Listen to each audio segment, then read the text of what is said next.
मेरा नाम दशरथ भारती, जिला गाजीपुर, ग्राम ताहिरपुर, बरंदा पोर्ट ठरहरी, जिला गाजीपुर का रहने वाला हूँ।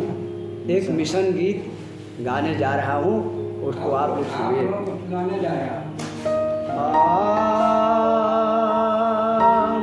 अब तक जिनका खून न खौला, अब तक जिनका खून न खौला, खून नहीं वह पानी है।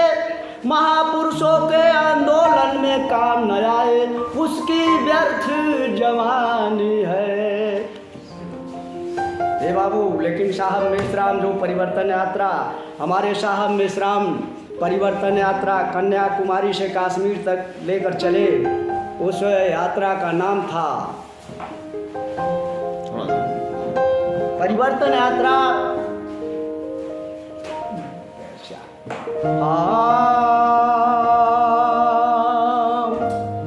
साहब का कहना है कि साहब में सराम जंगल, अरे साहब में सराम जंगल, अरे छेड़ल तूफानी हो, साहब में सराम जंगल, छेड़ल तूफानी हो, साहब में सराम जंगल, साहब में सराम जंगल, अरे छेड़ल तूफानी हो। परिवर्तन यात्रा चलल, परिवर्तन यात्रा चलल, सब गैल जानी हो। परिवर्तन यात्रा चलल, सब गैल जानी हो।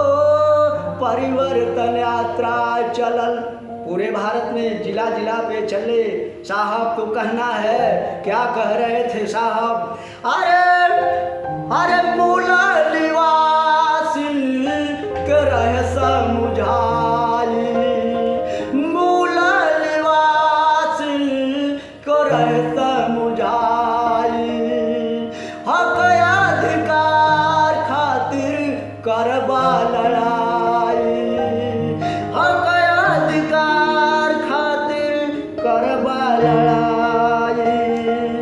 एटीएम मशीन तोड़ा बन सैलानी हो, साहब में सराम जंगा, अरे छेड़ल तूफानी हो, साहब में सराम जंगा, छेड़ल तूफानी हो, साहब में सराम जंगा, साहब में सराम जंगा, छेड़ल तूफानी हो।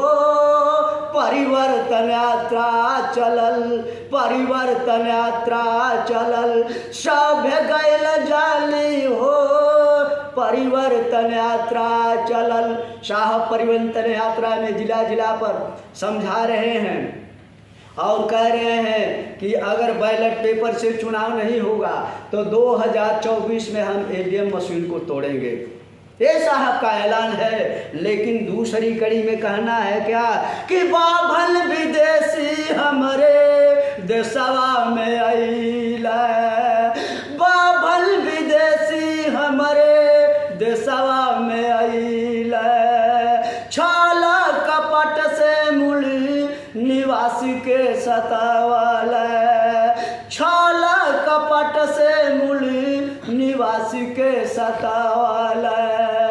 वोट संविधान खातिर, वोट संविधान खातिर, अरे लुटा देव जवानी हो, साहब में सराम जंगा, छेड़ल तूफानी हो, साहब में सराम जंगा।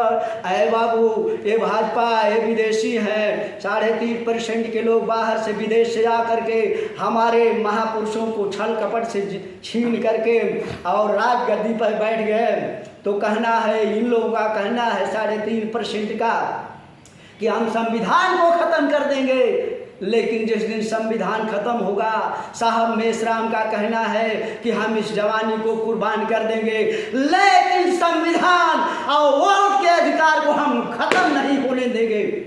कहना है बाबू तीसरी कड़ी में कि नई रोशनी आई, मुसलमान हमारा भाई, अरे नई रोशनी आई, मुसलमान हमारा भाई।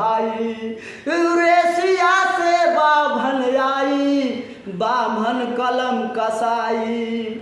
SC OBC, SC OBC, अरे माइनॉरिटी लिहल ठाने हो, साघ में सराम जंग छेड़ल तूफानी हो, साघ में सराम जंग अरे छेड़ल तूफानी हो, साघ में सराम जंग। है बाबू, SC ST OBC माइनॉरिटी के लोग जब जान चुके हैं कि यह 3.5% का बाभन विदेशी है, तो ये लोग संगठन बनाकर कहते हैं, आए 3.5% के लोग, तुम्हें भारत में रहने का अधिकार नहीं, तुझे अपने देश एशिया में जाना होगा। लेकिन अंतिम कड़ी में कहना है, क्या कहना है बाबू, कि डॉक्टर वीर दयाल कहे साहब के कहनावा, डॉक्टर वीर दयाल कहे साहब के कहनावा, देवा कुर्बानी जानी सगरो जहानावा, अरे देवा कुर्बानी जानी सगरो जहानावा। दशरथ भारती कहे याद रहे कुर्बानी हो, साघ में सराम जंगा, साघ में सराम जंगा, अरे छेड़ल तूफानी हो, साघ में सराम जंगा, छेड़ल तूफानी हो, साघ में सराम जंगा, छेड़ल तूफानी जंगा, छेड़ल तूफानी हो। परिवर्तन यात्रा चलल, परिवर्तन यात्रा चलल, सभ्य गैल जानी हो, परिवर्तन यात्रा चलल, सभ्य गैल जानी हो, परिवर्तन यात्रा चलल। जज्बे शौकत शहादत को मत पूछिए, अरे जज्बे शौकत शहादत को मत पूछिए, अब तो हमने हथेली पे सर ले लिया, कत्ल होने से कब तक डरेंगे यहाँ, कातिलों के मोहल्ले में घर ले